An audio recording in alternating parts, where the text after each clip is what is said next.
इंग्रजांनी ही कलम देशद्रोहाची अनेक महान थोर महापुरुषांच्यावर दाखल केली आणि तोच कठोर कायद्याचा वापर करून आम्ही हनुमान चालीसा वाचत आहे। हनुमान चालीसा म्हणजे बजरंगबलीच्या माध्यमातून अनेक संकट हनुमान चालीसा वाचन केल्यानंतर मुक्त झालं पाहिजे या उद्देशाने आपण नेहमी आपल्या हिंदू संस्कृतीप्रमाणे आपल्यावर आलेले संकट साडेसाती आणि ज्या पद्धतीनं महाराष्ट्रामध्ये अत्यंत शेतकरी शेतमजूर सर्वसामान्य जनता बेरोजगारी लोड शेडिंग मोठ्या प्रमाणात जी परिस्थिती महाराष्ट्रामध्ये वाढलेली आहे परिस्थितीमध्ये हाहाकार बसलेला आहे आणि उद्धव ठाकरे जेव्हापासून मुख्यमंत्री झाले महाराष्ट्राची पूर्ण दशा झाली आहे दुर्दशा झाली आहे। अशा परिस्थितीमध्ये हनुमान चालीसा वाचन करून त्यातून मुक्तता मिळाली पाहिजे या उद्देशाने आम्ही पाऊल उचललं होतं आणि त्याच्यावर आम्हाला देशद्रोहाचा गुन्हा आमच्यावर दाखल झाला। देशद्रोहाचा गुन्हा दाखल करून 14 दिवस जेलामध्ये ठेवलं आणि आज खऱ्या अर्थानं केंद्र म्हणजे सुप्रीम कोर्टाचे मी आभार व्यक्त करील आणि सुप्रीम कोर्टाच्या निर्णयाचा मी सन्मान करील की त्या कायद्यावर आज जे स्थगिती दिली आणि खऱ्या अर्थानं इंग्रजांचा कायदा मोडून काढण्यासाठी आदरणीय देशाचे पंतप्रधान नरेंद्रजी मोदीजी देशाचे गृहमंत्री अमित शहाजी आणि लॉ मिनिस्टर किरण रिजिजूजी खऱ्या अर्थानं ज्या इंग्रजांनी केलेले सगळे कायदे मोडून काढण्याचं काम जर कोणी करत असेल तर मोदी सरकार करत आहे आणि हे खऱ्या अर्थानं आमच्या देशासाठी गर्व आहे की ज्या ठिकाणी उद्धव ठाकरे इंग्रजांच्या कायद्याचं पालन इंग्रजांनी दाखवलेल्या दिशाचं पालन जर हनुमान चालीसा वाचते त्यांच्यावर करत असेल तर ह्या महाराष्ट्राचं दुर्भाग्य आहे आणि आज सुप्रीम कोर्टाने आम्हाला न्याय दिला। सुप्रीम कोर्टाने या देशामध्ये एक चांगला दिलासा दिला त्याबद्दल सुप्रीम कोर्टाचा आदर करतो आणि मोदी सरकारचं सुद्धा मनापासून धन्यवाद मानतो की इंग्रजांच्या काळामध्ये लागलेला कायदा त्यावर खऱ्या अर्थात स्थगिती देऊन एक मोठा न्याय आमच्यासारख्या एक देशाच्या देशभक्ती आणि हनुमान चालीसा बजरंगबलीचं नाव रामाचं नाव जर महाराष्ट्रामध्ये आम्ही घेत आहे त्यावर उद्धव ठाकरे जर देशद्रोहाचा गुन्हा दाखल करताय या संदर्भात आम्ही ओम बिर्लाजी यांना सुद्धा भेटलेलो आहे आणि आताच 23 तारखेला खासदार नवनीत राणा यांचं त्या ठिकाणी बयान आहे तोंडी बयान आहे लेखी बयान आहे आणि त्यानंतर ज्या अधिकारी जो संजय पांडे मुंबई कमिशनर आहे त्या कमिशनरनी मुख्यमंत्र्यांना खुश करण्यासाठी आणि मुख्यमंत्री उद्धव ठाकरे यांनी सुद्धा त्या कमिशनरला काहीतरी मोठ्या प्रमाणे प्रलोभन दिलं की भविष्यामध्ये त्याची कशा प्रकारे उन्नती होणार आहे कशा प्रकारे त्याला कुठल्या तरी पदाची लालूच दिली आणि त्याला पाहून त्यांनी एका महिला खासदाराला घरामध्ये पोलीस पाठवून 14 दिवस जेल कोठडीमध्ये ठेवणं 2 दिवस लॉकअपमध्ये ठेवणं आणि अशा प्रकारचे एक कृत्य जे केलेलं आहे त्या विरोधामध्ये पूर्णपैकी पार्लमेंटच्या माध्यमातून खासदार नवनीत राणा न्याय मागणार आहे आणि 23 तारखेला त्याची सुनावणी आहे। त्या संदर्भात संपूर्ण आपलं मत नवनीत राणा त्या ठिकाणी मांडतील आणि त्याचप्रमाणे आज महानगरपालिका मुंबई त्याच्या माध्यमातून ज्या नोटीस आमच्या फ्लॅटसाठी दिलेली आहे आणि त्या नोटीसच्या माध्यमातून खऱ्या अर्थानं जी बिल्डिंग 2007 मध्ये बांधल्या गेली 2005 आणि 7 मध्ये बांधल्या गेली त्याच्यानंतर 7-8 वर्षानंतर आम्ही त्या ठिकाणी फ्लॅट घेतला आणि पूर्ण मुंबईमध्ये आमचा एकच फ्लॅट आहे। अनिल परबचे जर 10-15 फ्लॅट आहे संजय राऊतचे 10-15 फ्लॅट आहे। मुंबईमध्ये मोठ्या प्रमाणात मुंबई महानगरपालिकामध्ये भ्रष्टाचार करून मुख्यमंत्र्यांच्या करोडो रुपयाच्या प्रॉपर्ट्या मुंबईमध्ये आहे पण आमच्याजवळ आमच्या मेहनतीचा एक शेतकऱ्याचा मुलगा म्हणून एकच फ्लॅट माझा मुंबईमध्ये आहे आणि तो सुद्धा मुंबई महानगरपालिकेने 2005 मध्ये त्या बिल्डरला परमिशन दिली ओसी दिली त्या बिल्डरच्या पूर्ण प्लॅनला मंजुरात दिली त्यावेळेस सुद्धा मुंबई महानगरपालिकेमध्ये महापौर शिवसेनेचा होता शिवसेनेची सत्ता होती आणि त्याच्या 5-6 वर्षानंतर तो फ्लॅट आम्ही विकत घेतला आणि आज 15 वर्षानंतर जर मुंबई महानगरपालिकेची नोटीस आम्हाला येत आहे फक्त उद्धव ठाकरेंच्या सांगण्यावरून त्या ठिकाणी आम्हाला नोटीस देऊन आमच्या फ्लॅटची मोजमाप होते। मी वारंवार सांगितलेलं आहे की आम्ही जेलामध्ये असताना आम्हाला नोटीस देणं आमचं घर बंद असताना आमच्या घराला नोटीस चिपकवणं म्हणजे इतक्या खालच्या स्तरावर जर राज्याचा मुख्यमंत्री उतरत असेल आणि इतक्या खालच्या स्तरावर उतरून जर खऱ्या अर्थानं एका महिला खासदारांना आणि त्या विधिमंडळामध्ये जे मी आमदार आहे माझ्यासारख्या व्यक्तीला जर त्रास द्यायचं काम करत असेल तर एक लक्षात ठेवा, मुंबई महानगरपालिका ही शिवसेनेची भ्रष्टाचाराची लंका आहे आणि खासदार नवनीत राणा आणि मी महानगरपालिकेमध्ये युद्ध पातळीवर उतरू आणि जी भ्रष्टाचाराची लंका मुंबई महानगरपालिका आहे उद्धव ठाकरेंची त्यापासून मुक्त करण्यासाठी मुंबईकरांना आणि एक विकासाचं पाऊल, एक चांगल्या दिशा दाखवणारं पाऊल त्या मुंबई महानगरपालिकेमध्ये पडलं पाहिजे, याच्यासाठी सुद्धा आम्ही काम करणार आहे. त्याचप्रमाणे लीलावतीमध्ये तुम्ही पाहिलं नवनीत राणांचा ज्या जेलामध्ये खऱ्या अर्थाने त्यांनी सांगितलं की मला पूर्ण बॅक पेन होत आहे, मोठ्या प्रमाणात त्रास होत आहे, मला ऍडमिट करा. पण जेल प्रशासन हे त्या ठिकाणी मुख्यमंत्र्यांच्या दबावामध्ये होतं आणि जेल प्रशासन जर मुख्यमंत्र्यांच्या दबावामध्ये आहे, नवनीत राणाला ऍडमिट करायला तयार नाही आहे, तर बेल झाल्यानंतर त्यांनी सगळ्यात पहिले लीलावतीमध्ये जाऊन ऍडमिट झाल्या. त्या ठिकाणी त्यांनी एक्सरे केला, MRI केला, सर्व प्रकारच्या ब्लडच्या टेस्ट केल्या, त्याचप्रमाणे त्या ठिकाणी ECG केलं, सोनोग्राफी केलं आणि 3 दिवस त्यांनी पूर्ण आपल्या प्रकृतीची पूर्ण चाचणी करून त्या ठिकाणी डॉक्टरांनी दिलेली ट्रीटमेंट त्या ठिकाणी त्यांनी घेतली. आणि त्या ठिकाणी BMCची नोटीस नवनीत राणांनी MRI काढल्यानंतर त्या ठिकाणी BMC त्या लीलावती हॉस्पिटलला नोटीस देते. म्हणजे मला उद्धव ठाकरेंना विचारायचं आहे की तुमचे जे शिवसेनेचे काही जे माजी महापौर आहे, आमदार आहे किंवा आणखी काही शिवसेनेचे कार्यकर्ते आहे, त्यांना काय बाळासाहेबांनी सांगितलं होतं काय की नवनीत राणाची जर तब्येत खराब झाली तर त्या ठिकाणी जाऊन त्यांनी चौकशी करायला पाहिजे, आमदार रवी राणाची चौकशी करायला पाहिजे. अरे एवढे शिवसैनिक कोरोनामध्ये मरण पावले, अनेक शिवसैनिकांचे आज ऑपरेशन करायला त्यांना पैसे नसते, त्या लोकांच्या संरक्षणासाठी मुख्यमंत्री महाराष्ट्रामध्ये शिवसेनेचा पाहिजे अशी भावना बाळासाहेबांची होती. पण त्या शिवसैनिक सुद्धा आज जो पाहत असेल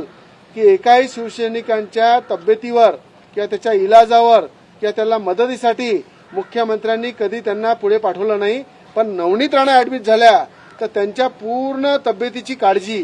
त्यांच्या पूर्ण तब्येतीची माहिती जर राज्याचा मुख्यमंत्री या आमदार आणि माजी महापौर आणि बाकीच्या माध्यमातून करत असेल तर मला असं वाटते महाराष्ट्राचं दुर्भाग्य आहे. कारण की BMCची नोटीस जर लीलावतीला जाते, मला उद्धव ठाकरेंना सांगायचं आहे, राज्याचे मुख्यमंत्री आहे ते जरी इंग्रजांच्या कायद्यांचं पालन करत असेल, इंग्रजांच्या विचारावर चालून कुठेतरी आमच्यावर अत्याचार करत असेल, पण BMC हे हॉस्पिटल आहे. माझं घर पाडलं तर मला परवा नाही, तुम्ही द्वेषाची कारवाई माझ्या घरावर करा, पण लीलावती जे आहे ते एक हॉस्पिटल आहे आणि त्या हॉस्पिटलवर जर तुम्ही BMCची नोटीस देताय ते कोणत्या अधिकारामध्ये तुम्ही देताय? अरे महाराष्ट्र राज्यामध्ये जेव्हा देवेंद्र फडणवीस मुख्यमंत्री होते तर 6व्या माळ्यावर मुख्यमंत्री सहायता निधीचा पूर्ण फ्लोअरमध्ये काम चालत होतं, त्या ठिकाणी ऑफिस होतं. देवेंद्र फडणवीस मुख्यमंत्री असताना मुख्यमंत्री सहायता निधीच्या माध्यमातून एक आमदार आपापल्या मतदारसंघामध्ये महिन्याचे 20 ते 25 लाख रुपयाचे गरिबांचे ऑपरेशन करत होते. आज तुम्ही 2.5 वर्षापासून त्या मंत्रालयामध्ये पाय ठेवला नाही. मुख्यमंत्री सहायता निधीचा जो कार्यालय आहे ते बंद करून टाकलं आणि आज जर लीलावती सारख्या हॉस्पिटलला तुम्ही BMCची नोटीस देऊन त्या डॉक्टरांना जर दम देत असाल, ज्या डॉक्टरांनी पूर्ण कोरोनामध्ये अहोरात्र मेहनत केली आणि त्याच हॉस्पिटलमध्ये संजय राऊतचा सुद्धा इलाज झालाय, संजय राऊतचा इलाज त्या ठिकाणी झाला. संजय राऊतनी सुद्धा ICU मधले फोटो व्हायरल केले. त्या ठिकाणी अनेक मोठमोठ्या लोकांचे त्या ठिकाणी इलाज होतात, गरिबांचे होतात. त्या ठिकाणी स्टाफ नर्स आहे, डॉक्टर आहे, त्या ठिकाणी तुम्ही हॉस्पिटलमधून प्रेस कॉन्फरन्स घेता, सार्वजनिक त्या ठिकाणी डॉक्टरांना दम देता, नवनीत राणांच्या विरोधामध्ये अपशब्द वापरता. नवनीत राणा जेव्हा जेलमधून हॉस्पिटलमध्ये ऍडमिट होतात तेव्हा किशोरी पेडणेकर आणि ती आमदार आणि बाकीचे काही लोक शिवसेनेचे आरोप करतात की नवनीत राणा नाटक करताय. अरे एका महिलेला तुम्ही त्या ठिकाणी लॉकअपमध्ये टाकता, एका महिलेला तुरुंगामध्ये टाकता, देशद्रोहाचा गुन्हा दाखल करता हनुमान चालीसा वाचन केल्यामुळं आणि त्या ठिकाणी तुरुंगामध्ये सुद्धा त्या महिलेचा छळ होते, त्या ठिकाणी तिला हॉस्पिटलमध्ये ऍडमिट केलं जात नाही आणि बेल दिल्यानंतर त्या ठिकाणी जेव्हा बेल दिली न्यायालयाने त्याच्यानंतर त्यांनी पहिला इलाज लीलावतीमध्ये घ्यायला गेला, तेव्हा सुद्धा शिवसेनेकडनं टीका होते की नवनीत राणे नाटक करताय आणि MRIचा फोटो बाहेर आल्यानंतर तुम्ही त्याचा विरोध करायसाठी लीलावतीमध्ये जाता। मला एकच विनंती आहे राज्याच्या मुख्यमंत्र्यांना की राज्यामध्ये अनेक प्रश्न आहे,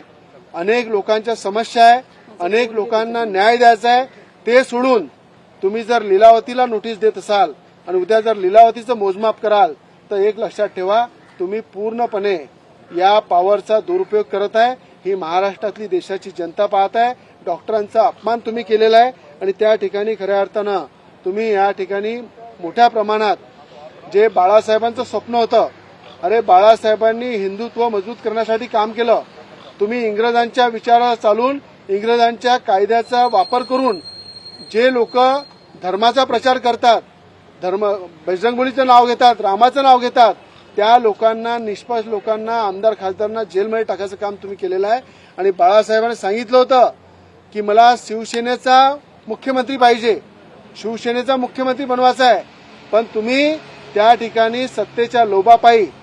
भाजपच्या पाठीमध्ये खंजीर खुपसून त्या ठिकाणी मोदीजींचं नाव घेऊन ज्या पद्धतीनं तुम्ही मतं मागितले, लोकसभेमध्ये तुमचे खासदार आले,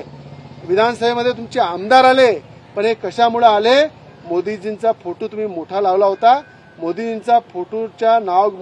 नाव घेऊन त्या ठिकाणी तुम्ही मतं जमा केले आणि जेव्हा सत्ता करायची वेळ आली होती, देवेंद्र फडणवीसांना मुख्यमंत्री बनवायची वेळ आली होती, त्या दिवशी भाजपच्या सरकार बनणार होती भाजप शिवसेनेची, तेव्हा तुम्ही भाजपला खंजीर खुपसून धोका देऊन त्या ठिकाणी तुम्ही पळ काढून ज्या प्रकारे आघाडी बनवून स्वतः मुख्यमंत्री झाले, तेव्हाच खऱ्या अर्थानं तुम्ही बाळासाहेबांच्या विचाराची हत्या केली आहे। बाळासाहेबांच्या विचाराची जर हत्या तुम्ही केली तर महाविकास आघाडीमध्ये सरकारमध्ये मुख्यमंत्री बनवून त्या ठिकाणी संपूर्ण शिवसैनिकांना तुम्ही पोरकं केलेलं आहे। म्हणून या ठिकाणी 14 तारखेला तुम्ही जी सभा घेणार आहे, नेहमी मुख्यमंत्री एकच म्हणते, जेव्हा उद्धव ठाकरे सभा घेतात आम्ही मर्द आहे, आम्ही मर्दासारखं काम करतो। अरे बाळासाहेब जेव्हा वरतून पाहत असाल की ज्या मुख्यमंत्री उद्धव ठाकरे ज्या खुर्चीवर बसलेले आहे, एका मागासवर्गीय महिला खासदाराला ज्या मुख्यमंत्र्यांनी देशद्रोहाचा गुन्हा लावून जेलामध्ये टाकलं, ही उद्धव ठाकरेंची मर्दांगी नाही आहे। त्यांनी मर्दांगी म्हणाच्या आधी नामर्दांगी सारखं काम केलेलं आहे। एका महिलेला जेलामध्ये टाकून उद्धव ठाकरेंनी नामर्दांगी सारखं काम केलं आहे। बाळासाहेब सुद्धा वरतून पाहत असतील तर दुःखी होत असेल की कोणाच्या हातात ती सत्ता गेली आणि कोणाच्या हातात शिवसेनेचा कारभार गेला, हे त्यांना सुद्धा दुःख होत असेल। म्हणून 14 तारखेला त्यांची सभा जी आहे, त्यांना महाराष्ट्राच्या जनतेसाठी, शेतकऱ्यासाठी, शेतमजूर सर्वसामान्य जनतेसाठी जे प्रश्न महाराष्ट्रामध्ये आहे, त्या महाराष्ट्राला प्रश्नाला वाचा फोडासाठी आम्ही 14 तारखेला हे प्राचीन मंदिर जे आहे, हनुमान मंदिर आहे आपल्या दिल्लीमध्ये, त्या ठिकाणी आम्ही शनिवारी 9 वाजता आरती करणार आहे आणि त्या ठिकाणी कोण गदाधारी आहे आणि हनुमान चालिसाचं वाचन करून त्यासाठी हनुमानजीच्या संकटमोचन महाराष्ट्रात संकटमुक्त झालं पाहिजे आणि महाराष्ट्राच्या मुख्यमंत्र्याला कुठेतरी सद्बुद्धी मिळाली पाहिजे, यासाठी आम्ही 14 तारखेला 9 वाजता हनुमान चालिसाचं वाचन आणि हनुमानजींची महाआरती, रामाची महाआरती दिल्लीमध्ये आम्ही करणार आहे सगळ्या भक्तांच्या उपस्थितीत। आणि त्या ठिकाणी मला असं वाटते की महाराष्ट्राच्या सुख शांतीसाठी आज खऱ्या अर्थानं हनुमान चालिसा महाराष्ट्रामध्ये आणि हनुमानजीचं नाव घेण्याची गरज पडली आहे आणि त्याचा विरोध राज्याचे मुख्यमंत्री उद्धव ठाकरे करताय, हे महाराष्ट्राचं दुर्भाग्य आहे। हिंदी में 14 तारीख को सर क्या हिंदी करेंगे, वो थोड़ा हिंदी महाआरती पूरा एक बार हिंदी में या मैम बोलती है, आप बोल दीजिए। हाँ आप बोलिए मैम, आप बोल दीजिए। पहले तो 124A जो आज सुप्रीम कोर्ट ने जो जजमेंट उस पे दी है, देश के 124A सेडिशन जो लगा था हमारे ऊपर, उसके अगेंस्ट और बहुत सारे ग्रेट लीडर्स हैं। मैं तो मुझे इस बात का बहुत ही अफसोस है कि हमारे जब ब्रिटिश पीरियड जब था हमारे देश में, जब हमारा देश मुक्त नहीं हुआ था, तो जितने ग्रेट लीडर्स ने देश के हित में काम किया, तब ये कलम उनके अगेंस्ट लगी थी 124A सेडिशन, क्योंकि वो ब्रिटिशों के अगेंस्ट था। और अपने देश में जब फ्रीडम होने के बाद भी आज एक लोक प्रतिनिधि हो या आम जनता हो या आम पब्लिक, कोई भी हो इस देश में रहने वाला, अगर वो अपने धर्म का प्रचार प्रसार करता है, तो आज महाराष्ट्र में ये परिस्थिति निर्माण हुई है कि उनके ऊपर देशद्रोह 124A सेडिशन जैसा कलम लगता है। पहले तो सभी देशवासी उसी के अफसोस में थे, और आज जो सुप्रीम कोर्ट ने उस पर निर्णय दिया है और स्टे दिया है,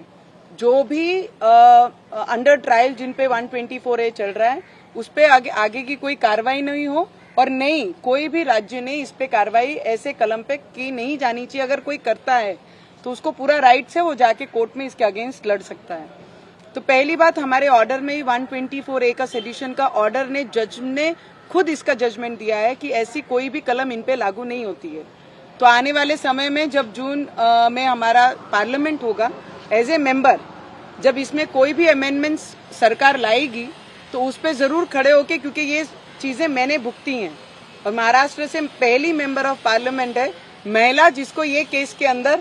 कोर्ट जेल में भेजा गया, तो उस पे जरूर बोलेंगे। और एक चीज तो ये सरकार का,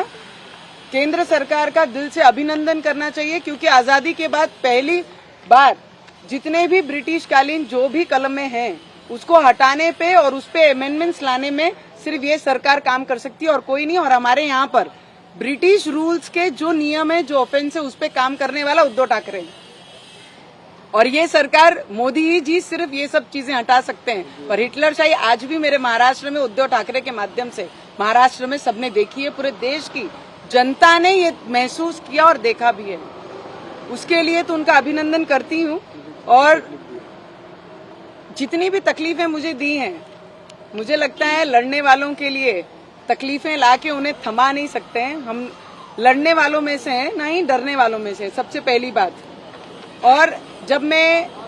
ओम बिरला जी को मिलके, हमारे स्पीकर को, मैंने सभी के साथ में किया कि 23 को प्रिविलेज के अगेंस्ट मेरा पूरा स्टेटमेंट होगा। जो जो जैसे जैसे इल्लीगली मुझे पकड़ा गया, इल्लीगली मुझे फोर्सफुली जेल लेके जाया गया, लेके गए, लॉकअप में डाला गया, वहां पे किस तरीके से ट्रीटमेंट हुई, उस विषयों पे मेरा 23 तारीख को मेरा स्टेटमेंट प्रिविलेज के सामने होगा। और वो मैं 23rd ऑफ दिस मंथ वो भी किया जाएगा। और उसके बाद के सामने आपको अपनी बात 100% प्रिविलेज ने समय दिया है, और उसमें अपनी पूरी चीजें जो भी मेरे साथ हुई हैं, और उसमें privilege is not, privilege is as compare to as court, it is got all the rights. जब आप प्रिविलेज के सामने बैठते हैं तो आपको शपथ दी जाती है कि जो भी घटना हुई, जिस तरीके से उसकी सत्य व्यथा आप यहाँ पे बताएंगे, उस तरीके से प्रिविलेज में शुरुआत की जाती है। और आप सभी को पता है, लीलावती ये बहुत जूना एक हॉस्पिटल है। मुझे बहुत हंसी आती है कि हम इतने रिस्पॉन्सिबल पर्सन है, जब हम एक आधे हाउस को रिप्रेजेंट करते हैं तो हमारे ऊपर जवाबदारी बहुत रिस्पॉन्सिबिलिटी से लोग हमारे ऊपर देते हैं। जब मैं लीलावती में थी, वो फोटो वायरल हुए हैं, आज ये नए कोई फोटोज वायरल नहीं हुए, फोटोज वायरल हुए हैं। बीएनसी का एक आधा व्यक्ति अपने प्राइवेट ट्रीटमेंट के लिए कोई हॉस्पिटल जाता है, ये कौन से किसी को राइट्स, कौन से, अगर मैं अंडर ट्रायल होती, अगर मैं जेल से उनके कस्टडी में होती और हॉस्पिटल जाती, so then the department has all the rights कि मेरे अगेंस्ट वो जो इंक्वायरी करना है वो हॉस्पिटल से कर सकते हैं, या उनका ऑफिशियली वो डिपार्टमेंट का है, बीएनसी का नहीं है, कोई भी मेंबर का नहीं है। और जिस तरीके से एक महिलाओं के पर्सनल क्या चेकअप हुए हैं, किसका ट्रीटमेंट हुआ है, क्या मेडिसिन चालू है, ये पूछने का राइट्स इस देश में आज तक किसी भी हाउस को किसी ने दिया नहीं है। उसके अगेंस्ट उद्धव ठाकरे काम कर रहे थे। मेरा उद्धव ठाकरे जी को सवाल है, क्वेश्चन था, उस दिन भी था और आज भी है। और जो महिलाएं जाके वहां पर पूरी फैकल्टी को टॉर्चर कर रही हैं, डॉक्टर को क्वेश्चन आंसर कर रही हैं, खुद कंपाउंडर है और वो डॉक्टर को क्वेश्चन कर रही हैं कि आपने क्या ट्रीटमेंट दी है, तो मुझे हंसी भी आई और मुझे दुख भी हुआ कि एक महिला की प्राइवेट चीजों के बारे में ओपनली चर्चा करके उनकी इंक्वायरी की, एमआरआई की रिपोर्ट, ट्रीटमेंट की रिपोर्ट, उनमें क्या प्रॉब्लम है वो मांगने का राइट्स उन्हें किसने दिया। उद्धव ठाकरे गिर सकते हैं, ये तो सभी को पता है। उन्होंने उसी दिन दिखा दिया कि वो अपनी कुर्सी के लालच में कहाँ तक गिर सकते थे, और उन्होंने उससे भी लिमिट क्रॉस करके हॉस्पिटल में जब अपने लोगों को भेजकर इंक्वायरी कराई तो उस दिन और दिखा कि उनका कोई स्तर बाकी अभी रहा नहीं है। तो मैं बोलती हूँ, मैं उनसे पूछती हूँ कि उद्धव ठाकरे 2 वर्ष अपने सीएम कार्यालय में गए नहीं। उन्होंने उसका एक ही रीजन दिया कि भाई मेरी तबीयत खराब है, इसके लिए I can not afford to move out from my house and I am scared of corona, इसके लिए मैं घर से बाहर नहीं जा सकता हूँ। उद्धव ठाकरे जी ने उसकी पूरी MRI से लेके, ट्रीटमेंट से लेके, मेडिसिन से लेके, ऑपरेशन से लेके सब डिटेल मुझे दे दें, और एक महिला होने के नाते भी मैं उद्धव ठाकरे की सरकार को पूरी रिपोर्ट दूंगी कि मेरी ट्रीटमेंट में क्या प्रॉब्लम है, क्या ट्रीटमेंट होनी चाहिए और कैसी होनी चाहिए। उन्होंने पहले मुझे पूरी रिपोर्ट उनकी दें, उसके बाद मैं उसके ऊपर कुछ बोलूंगी। और जो अभी क्वेश्चन आंसर करना है, but I take one more this thing कि जो मेरे फ्लैट के अगेंस्ट मुझे नोटिस दी है आज, ये मुझे लगता है वो फ्लैट में मुझे रहते हुए 7 वर्ष हो रहे हैं, 6 से 7 वर्ष हुए हैं। और वो बिल्डिंग, ना मैं बिल्डर हूँ, ना वो प्रॉपर्टी की मैं हेड हूँ या मालिक हूँ, किसी ने बनाई, मैंने खरीदी और मैं उस घर में रहती हूँ। ये सीधे से, और कई परिवार उस घर फ्लैट में रहते हैं, बिल्डिंग में रहते हैं। उन्होंने सडन ऑफ 124 लगाई, हम जेल के अंदर, तब वो नोटिस हमारे गेट के दरवाजे के बाहर लगा के जा रहे हैं। इंसानियत तो जिंदा ही नहीं रही है। और आपने ही परमिशन दी है ऑनर को, जो बिल्डिंग के ऑनर थे, जिन्होंने बनाया, बिल्डर को सब दिए, आज नोटिस लगा के गए हैं।